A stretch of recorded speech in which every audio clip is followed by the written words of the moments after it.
تو یہ مستدرک حاکم کے اندر میں 2877 نمبر حدیث ہے. اس کے اندر میں حضرت ابن عباس رضی اللہ عنہ کا ایک اثر موجود ہے. وہ کہتے ہیں کہ اللہ سبحانہ و تعالیٰ نے شب قدر میں پورا قرآن آسمان دنیا پر نازل فرمایا، پھر اللہ تعالیٰ نے جب چاہا اس میں سے کچھ وحی فرماتا رہا. یعنی لوح محفوظ سے اللہ سبحانہ و تعالیٰ نے آسمان دنیا پر پورا قرآن مکمل پہلے نازل کر دیا، وہی لیلۃ القدر میں اسی کو نازل کیا، اور پھر وہاں سے جبریل امین جیسے جیسے ضرورت ہونا پڑا نبی کریم صلی اللہ علیہ وسلم کا 23 سال کی زندگی میں وہی کے ذریعے دھیرے دھیرے آتا رہا. تو اس طریقہ سے قرآن کا نزول ہوا ہے. اور یہ قرآن کہاں کس مہینے میں ہوا ہے؟ رمضان میں. اس سے اس مہینے کا برکت کا، فضائل کا، اہمیت کا پتہ چلتا ہے. تو یہ رہا تیسرا اس کا فضائل. چوتھا ہے مسلم شریف میں کہ ماہ رمضان جو ہے، یہ رمضان کا جو مہینہ ہے گناہوں کا بخشش کا مہینہ ہے. اس میں گناہیں بخش دیا جاتا ہے. روایت ہے ابو ہریرہ رضی اللہ عنہ سے کہتے ہیں کہ نبی کریم صلی اللہ علیہ وسلم نے فرمایا 5 نمازیں اور 1 جمعہ سے دوسرے جمعہ تک اور 1 رمضان سے دوسرے رمضان تک درمیانی مدت کے گناہوں کو مٹا دینے والی ہے، جبکہ کبیرہ گناہ سے بچا جائے. یعنی کبیرہ گناہ کے علاوہ جتنے بھی انسان صغیرہ گناہیں کرتا ہے وہ سب 1 رمضان سے دوسرے رمضان کے بیچوں کا اللہ تعالیٰ کیا کرے گا؟ مٹا دے گا، اگر آپ اس رمضان کے حق کو ادا کریں گے. تو اس سے اس رمضان کا فضیلت کا پتہ چلتا ہے. اس لیے آدمی کو چاہیے کہ کبیرہ گناہ کے لیے توبہ استغفار کرتے رہیں. اور اس کے بعد بخاری شریف کے اندر میں ایک روایت ہے 2014 میں کہ، اور ابن ماجہ کے اندر میں 1641 نمبر حدیث ہے کہ ابو ہریرہ رضی اللہ عنہ روایت کرتے ہیں کہ رسول صلی اللہ علیہ وسلم نے فرمایا جس نے ایمان اور ثواب کے نیت سے ماہ رمضان کے روزے رکھے اس کے اگلے گناہ بخش دیے جائیں. دیکھیے اس میں پہلا شرط ہے ایمان، یعنی آدمی کو شرک سے پاک رہنا ہے. یہ غلط فہمی کے شکار میں نہیں رہے کہ آدمی شرک بھی کر رہا ہے اور وہ کامیاب بھی ہے. نہیں، شرک سب سے بڑا گناہ ہے. تو اس سے آپ کو بچنا ہے اور ایمان کے حالت میں رہنا ہے. اس لیے کہ شرک کریں گے تو ایمان سے خارج ہو جائیں گے، یہ بیریئر ہے. تو اس لیے آپ ایمان کے حالت میں رہنا ہے اور ثواب کا نیت ہونا چاہیے، یعنی اللہ کو راضی کرنے کا نیت ہے. ثواب کا نیت کا مطلب کیا ہے؟ کہ اللہ سے کو راضی کرنا ہے، دنیا کو دکھانے کے لیے نہیں. اللہ کو راضی کرنے کا اگر نیت ہے تو اللہ سبحانہ و تعالیٰ آپ کے اگلے گناہوں کو کیا کرے گا؟ بخش دے گا. تو یہ بخشش کا مہینہ ہے. تو یہ بخشش اس میں کروانا ضروری ہے. اسی لیے نبی کریم صلی اللہ علیہ وسلم نے ایک حدیث کے اندر میں وضاحت کے ساتھ بیان کیا کہ وہ لوگ جو لوگ بدترین ہیں کہ جو لوگوں کو رمضان مہینہ آئے اور اپنا بخشش نہ کروائے. ٹھیک ہے نا؟ تو اس لیے آدمی کو رمضان کا فائدہ اٹھا کر اپنا بخشش کرانا چاہیے. پھر اس کے بعد چوتھا فضائل اس کا ہے کہ رمضان جو ہے رحمت کا مہینہ ہے. رمضان کیا ہے؟ رحمت کا مہینہ ہے. مسلم شریف کے اندر میں حدیث ہے 2496 نمبر حدیث ہے. اس کا بھی راوی ابو ہریرہ رضی اللہ عنہ کہتے ہیں کہ رمضان آتا ہے تو رحمت کے دروازے کھول دیے جاتے ہیں. یہ جب رمضان آئے گا تو رحمت کا دروازہ کیا کر دیا جائے گا؟ کھول دیا جائے گا. جہنم کے دروازے بند کر دیے جاتے ہیں اور شیاطین کو جکڑ دیا جاتا ہے. جو شیطان ہیں، سرکش شیطان جو انسانوں کو ڈیویٹ کرتے ہیں، ان کو کیا کر دیا جاتا ہے؟ جکڑ دیا جاتا ہے، قید کر دیا جاتا ہے اور رحمت کے دروازہ کھول دیا جاتا ہے. اس لیے ہم لوگ کو زیادہ سے زیادہ نیکی کرنا چاہیے اور اللہ کے رحمت سے امید رکھنا چاہیے. اس کے بعد ہے کہ رمضان دعا کی قبولیت کا مہینہ بھی ہے. یہ رمضان جو ہے دعا کا قبولیت کا بھی مہینہ ہے. الترغیب و تحریب کے اندر میں حدیث نمبر 565 میں یہ موجود ہے. اس کا راوی ابو سعید خدری رضی اللہ عنہ کہتے ہیں کہ رسول صلی اللہ علیہ وسلم نے ارشاد فرمایا بے شک رمضان کے ہر دن اور اس کے ہر رات میں اللہ تعالیٰ جہنم سے لوگوں کی گردنوں کو آزاد فرماتا ہے، اور بے شک رمضان کے ہر دن اور رات میں ہر مسلمان کے لیے ایک مقبول دعا ہوتی ہے، یعنی ایک دعا آپ کا قبول ہوگا ہر رات اور ہر دن میں. اس لیے رمضان میں یہ دعا کا مہینہ کہا گیا ہے. اس کو کثرت سے اس میں دعا کیجیے، رات میں بھی اور دن میں بھی، کہ اللہ سبحانہ و تعالیٰ آپ کا دعا کو قبول کرے. اس کے بعد ہے چھٹا نقطہ کہ ماہ رمضان میں نیک عمل کا ثواب بڑھ جاتا ہے. جو ماہ رمضان میں آپ نیک عمل جو کریں گے اس میں ثواب کا لیول کیا ہوتا ہے، انکریز کر جاتا ہے. اور اس کا دلیل سورہ نسائی کے اندر میں 2112 کے اندر موجود ہے. اس کے راوی حضرت ابن عباس رضی اللہ عنہ ہیں، کہتے ہیں کہ رسول صلی اللہ علیہ وسلم نے انصار کے ایک عورت کو فرمایا کہ جب رمضان شروع ہو جائے تو اس میں عمرہ کر لینا، کیونکہ رمضان مبارک میں عمرہ حج کے برابر ہوتا ہے. یعنی عمرہ کا ثواب کس کے برابر ہو جاتا ہے، حج کے برابر رمضان میں. اس لیے اگر اللہ سبحانہ و تعالیٰ نے آپ کو دولت سے نوازا ہے تو آپ کو اس آفر کو بھی چھوڑنا نہیں چاہیے. جس طریقہ سے ہم لوگ مال کے اندر میں اور دنیا کے اندر میں آفر دیکھتے ہیں نا، تو آفر میں جاتے ہیں اور اس کو لے لیتے ہیں. تو یہ اللہ کا بہت بڑا آفر ہے. تو اگر آپ کے پاس پیسہ ہے تو رمضان کے اندر میں عمرہ کا پلان کرنا چاہیے اور عمرہ کرنا چاہیے. اسی طریقہ سے رمضان جو ہے وہ نیکی کا مہینہ ہے. رمضان کیا ہے، نیکی کا مہینہ ہے. ایک تابعی ہیں، وہ روایت کرتے ہیں رسول صلی اللہ علیہ وسلم کے صحابی سے کہ آپ صلی اللہ علیہ وسلم نے فرمایا کہ رمضان میں آسمان کے دروازے کھول دیے جاتے ہیں، جہنم کے دروازے بند کر دیے جاتے ہیں، اور ہر سرکس شیطان کو بیڑیوں میں جکڑ دیا جاتا ہے، اور ہر رات ایک اعلان کرنے والا اعلان کرتا ہے اے نیکی کے طلبگار آگے آ، اور اے برائی کے طلبگار برائی سے رک جا. تو فرشتے اعلان کرتے ہیں کہ آؤ نیکی کی طرف، آفر چل رہا ہے، آپ زیادہ سے زیادہ نیکی کی طرف آگے بڑھیے اور برائی سے کمپلیٹلی رک جائیے. ٹھیک ہے جی. اس کے بعد ہے کہ رمضان جو ہے یہ برکت کا مہینہ ہے. رمضان کا 8واں فضائل ہے کہ رمضان کیا ہے، برکت کا مہینہ ہے. الترغیب و تحریب اور سورہ نسائی کے اندر میں یہ روایت موجود ہے. اس کا راوی ابو ہریرہ رضی اللہ عنہ ہے، کہتے ہیں کہ رسول صلی اللہ علیہ وسلم نے ارشاد فرمایا کہ تمہارے پاس رمضان کا انتہائی بابرکت مہینہ آیا ہے. رمضان کے روزوں کو اللہ نے تم پر فرض قرار دیا ہے.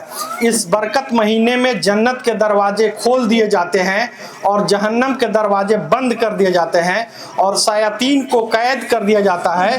اس میں اللہ کی ایسی رات ہے جو 1000 مہینوں کے عبادت سے بہتر ہے. تو جو شخص اس رات کی خیر و برکت سے محروم رہا وہ ہر قسم کے خیر و برکت سے محروم ہو گیا. تو یہ برکت کا مہینہ ہے. تو اس مہینہ کا ہم لوگ ایسے ہی جانے نہ دیں. ہم لوگ تو جو مہینہ ثابت نہیں ہے اس میں رات بھر جگ جاتے ہیں. جیسے شب برات ابھی گزرا ہے، قرآن و سنت میں اس کا کوئی وجود نہیں، مگر ہم لوگ رات بھر مسجدوں میں اور قبرستان میں گزار لیتے ہیں. مگر شب قدر جس کا کنفرمیشن اس پر سورہ اترا ہوا ہے اور اس میں کہیں بھی شک صبح کی گنجائش نہیں، قرآن و حدیث اس کے فضائل سے بھرے پڑے ہیں جس میں قرآن نازل ہوا ہے، اس کا اہتمام ہم لوگ نہیں کرتے ہیں. بہت افسوس کی بات ہے، اور اس کا اہتمام دکھائی بھی نہیں دیتا. اس لیے انشاءاللہ ہم لوگ نیت کریں کہ انشاءاللہ اس رمضان میں ہم لوگ پورے رمضان کو عبادت میں گزاریں گے، اور خاص کر شب قدر کا جو مہینہ ہوگا، یہ دن رات ہوگا، اس کے اندر میں زیادہ سے زیادہ ہم لوگ عبادت کریں گے. تو یہ رہا رمضان کیا ہے اور رمضان کے فضیلت کیا ہے.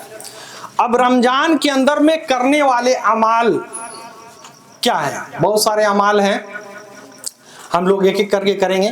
اس میں سب سے پہلا جو اس کا عمل ہے وہ ہے روزہ. دوسرا ہے تلاوت قرآن. تیسرا ہے قیام، رات کا نماز. چوتھا ہے اعتکاف. پانچواں ہے ماہ رمضان کے آخری اسرا میں شب قدر. اور لاسٹ میں ہے صدقۃ الفطر. اور اس کے علاوہ بہت سارے آپ کا افعال اور خیر کی کام ہے. تو یہ 7 نقطہ ہے، اور اس